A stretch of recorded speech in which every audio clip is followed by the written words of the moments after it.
This video is about a topical issue of today's world, implantable microchips in humans. Microchips are integrated circuits encased in small glass capsules. They are comparable to the size of a rice grain and are implanted inside the human body. Microchips can receive and transmit radio signals. They communicate with the microchip reader by sending their identification numbers on being triggered. Microchips are usually implanted underneath the skin between the forefinger and the thumb. The implant is done using a needle and low dose of anesthesia. It resembles a small surgery and is done by a trained practitioner. After the implant, our hands can work just the same as our contactless debit and credit cards. We can easily view our implants via X-rays.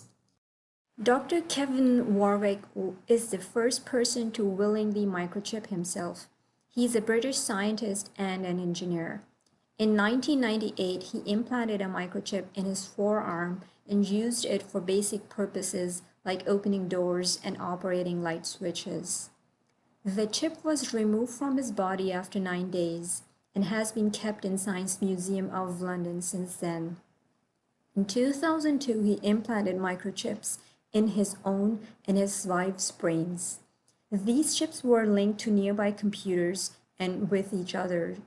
Dr. Warwick's long-term vision is to use microchips to control electronic devices and communicate with other human beings. Hence, he is called Captain Cyborg. Today, he is 66 years old and advocates for microchipping humans. Ever since the success of the first microchip implant, we have seen a steady development in this field. In 2009, another scientist, Dr. Mark Gasson, implanted a microchip in his hand. In 2010, in an experiment, he infected his chip with a computer virus. He noted that when the computers in his lab read his infected microchip, they became infected and started replicating the virus. When his colleagues attempted to enter the lab using their own chips, the virus from the computers infected their chips as well.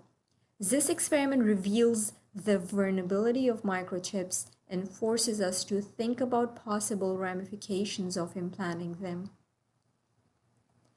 Now I will tell you how these chips are being used today. This is Steve Norton from England. He is 33 years old and has implanted a chip in his hand. He uses this chip as a key to open his house and office doors and enter and start his car, among other things. Microchips are also being used to make payments. They work the same way as contactless debit and credit cards, but instead of scanning cards, we scan our own hands. Ultimately, chips will replace cards and wallets and minimize thefts. In countries like Sweden, microchips have gained wide popularity. Thousands of Swedes have implanted microchips due to the simple appeal of not having to carry their keys and train tickets. Swedes tend to place less concern on data privacy issues, which explains the popularity and acceptance of microchips in this country. The service sector in Sweden is supporting this transition by placing microchip scanners everywhere. Many employers in Sweden, such as Epicenter, are giving their employees the option to get microchipped so they can operate security doors, copiers, and pay for lunches with ease. Pretty soon, Sweden will become a cashless society. People are also using these chips to control light switches and other devices in their homes. It has been argued that microchips can simplify daily life activities for people with artificial limbs, especially microchips in combination with smart homes, where every household device can be controlled by a microchip, can improve the quality of life of people with disabilities. Microchips can also act as human GPS trackers, which can be useful in locating someone who is lost or kidnapped. Many people are considering microchipping dementia patients to increase their independence while ensuring their safety. Microchips are also being used for law enforcement purposes.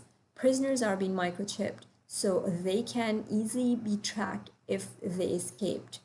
Gun owners are preventing illegal uses of their guns by microchipping themselves and their guns. Microchips are also being implanted in teeth that can be useful in identifying victims of natural disasters and crimes.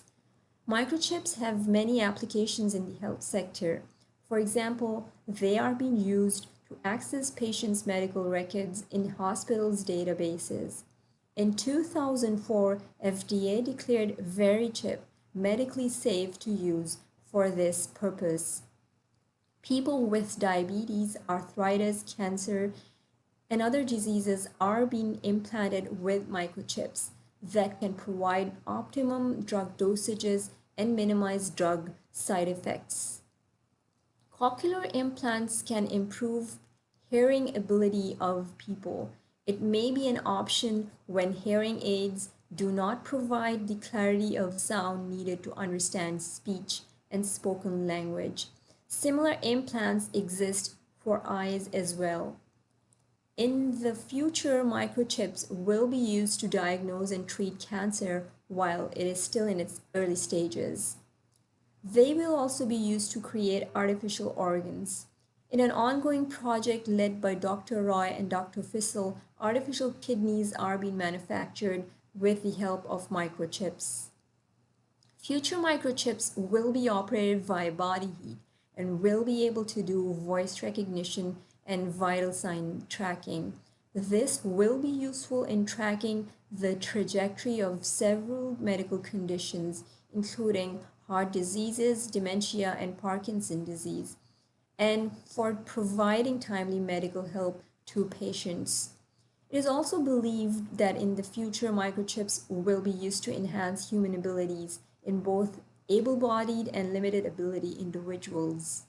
Able-bodied individuals will be able to enhance their cognitive functions, especially memory, concentration, attention, and ability to learn new skills and languages with a simple brain implant. People with limited ability will be able to overcome their limitations and live a better life. For example, in 2012, two people who had been paralyzed for years were able to reach and grasp items around them by controlling a robotic arm with implanted chips in their brains. Implanted microchips have received their fair share of opposition. Opponents consider microchips to be wrong and hazardous to health. Opponents claim that implanted chips can cause cancer by citing several animal studies and want FDA to revoke the approval to use it for medical purposes. FDA itself has recognized several health hazards such as adverse tissue reactions and incompatibility with medical equipment such as MRI. It is feared that microchips can transmit electrical currents from the MRI magnets and burn the patient. Removing an implanted chip requires painstaking surgery that has been described by patients as difficult, time-consuming, and expensive. A big problem is locating the microchip itself, which typically cannot be felt under the skin and migrates to a different location within the arm or the body after a while. A sensor, X-ray, and monitors are needed to locate the chip. Afterwards, the chip cannot simply be slid out of the body like a piece of glass or splinter, but rather a plastic surgeon must cut away the scar tissue that forms around the chip. Many religious groups identify microchips as the mark of human beast and number 666, which is known as the devil's number in the book of Revelation. People have been skeptical about the privacy of these devices. hackers can corrupt, steal, and replicate data on the chips, which can lead to identity theft. Objectors insist that microchips will ultimately result in an authoritarian society. They believe that governments can use these chips to monitor people's environments and play subconscious messages directly to people's brains. Hence, they fear that this technology would give governments the ability to control and manipulate their citizens. Similarly, it is believed that these microchips will enable employers to monitor their workers and keep track of them all the time. If microchips became mandatory, then employers will be able to track their employees' health and work activities and may use this information unethically. What do you think about microchip implants? Would you consider microchipping yourself in the coming days? Let us know by taking the survey below.